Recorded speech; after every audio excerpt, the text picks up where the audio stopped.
Subscribe to our YouTube channel and press the bell icon to never miss any update from Samco. Hello everyone, welcome back to Samcast.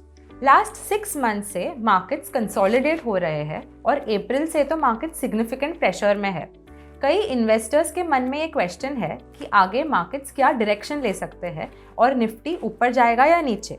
तो आज हम market का future outlook और Nifty के near term target के बारे में बात करेंगे। पर उसके पहले ये समझते हैं कि अप्रैल से मार्केट्स इतने सिग्निफिकेंट प्रेशर में क्यों है। तो इसके मेजरली 6 रीजंस है। तो जो फर्स्ट और सेकंड रीजन है वो इंटरलिंक्ड है, तो हम उसके बारे में साथ में बात करेंगे, which is inflation and interest rate hike.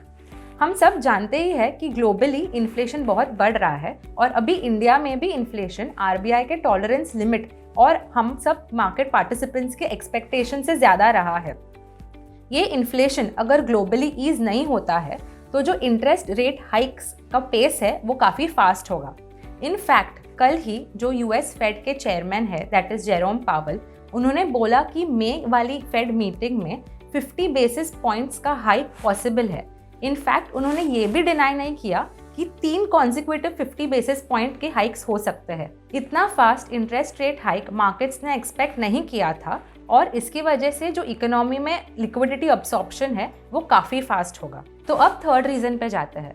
तो थर्ड रीज़न ये है कि ऐसे कंसर्न्स है कि यूएस एक रिसेशनरी फेज में जा सकता है। तो ऐसा क्यों? क्योंकि जो 2 ईयर यूएस ट्रेजरी नोट की यील्ड थी वो ब्रीफली 10 ईयर ट्रेजरी बॉन्ड के यील्ड से ज़्यादा हो गई थी और जो स्प्रेड है between the 10 year and the 2 year treasury bond वो नेगेटिव हो गया था।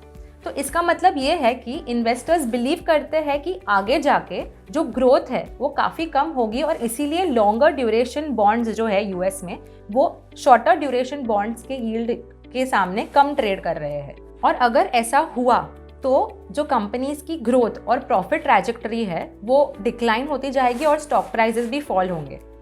अब फोर्थ रीज़न ये है कि जनरली ही बॉन्ड्स की ट्रेजरी यील्ड स्पाइक हो रही है, सिर्फ यूएस में नहीं इंडिया में भी। और जो बॉन्ड्स की ट्रेजरी यील्ड होती है उसका और स्टॉक प्राइसेस का इन्वर्स कोरिलेशन होता है, इसीलिए इसके भी कंसर्न्स है। फिफ्थ रीज़न ये है कि जो वॉर है और कोविड की वजह से सप्लाई साइड डिसरप्शंस कंटिन्यू होने के और बढ़ने के कंसर्न्स है और उसकी वजह से जो इकोनॉमिक ग्रोथ हो रही है और रिकवरी हो रही है वो डीरेल होने के कंसर्न्स है। और जो लास्ट रीज़न है वो ये है कि हमारी जो इंडियन कंपनीज़ की कॉर्पोरेट अर्निंग्स ट्रैजेक्टरी है वो भी अभी थोड़ी मेलो डाउन होती हुई दिखाई दे रही है। अब तक जो आईटी कंपनीज़ ने रिजल्ट्स पोस्ट किए हैं उसके अनुसार भले ही रिजल्ट्स इतने बुरे नहीं है बट जो ग्रोथ ट्रैजेक्टरी है वो कहीं ना कहीं थोड़ी डिम होती हुई दिखाई दे रही है और इसके लिए जो अर्निंग सपोर्ट अब तक मार्केट्स को था वो भी अभी लिमिटेड रहेगा। तो यही कुछ मेजर रीजंस है जिसकी वजह से इतना सिग्निफिकेंट प्रेशर रहा है मार्केट्स में, सिर्फ इंडिया में ही नहीं ग्लोबली भी।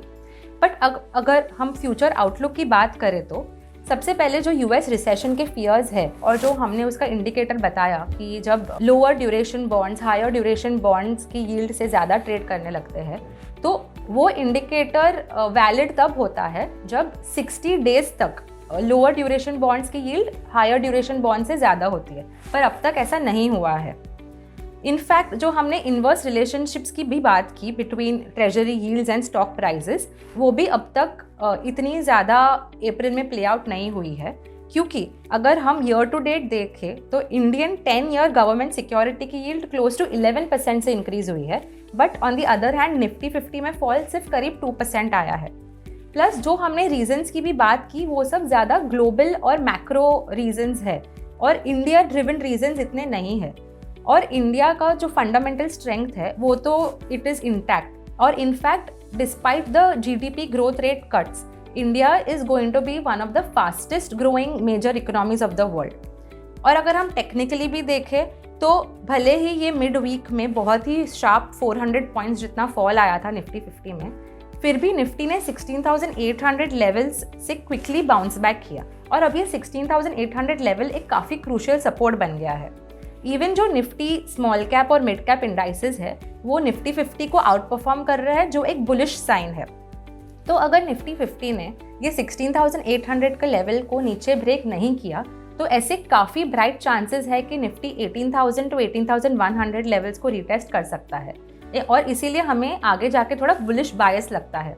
तो इन्वेस्टर्स और ट्रेडर्स अपने आप को इसी अकॉर्डिंग पोजीशन कर सकते हैं। तो आई होप कि आपको आज का वीडियो इन्फॉर्मेटिव लगा होगा और अब आपको थोड़ी इंसाइट आई होगी कि आगे जाके निफ्टी क्या डायरेक्शन ले सकती है। अगर आपको कोई भी क्वेश्चंस हो तो आप नीचे कमेंट सेक्शन में ज़रूर पोस्ट करिए।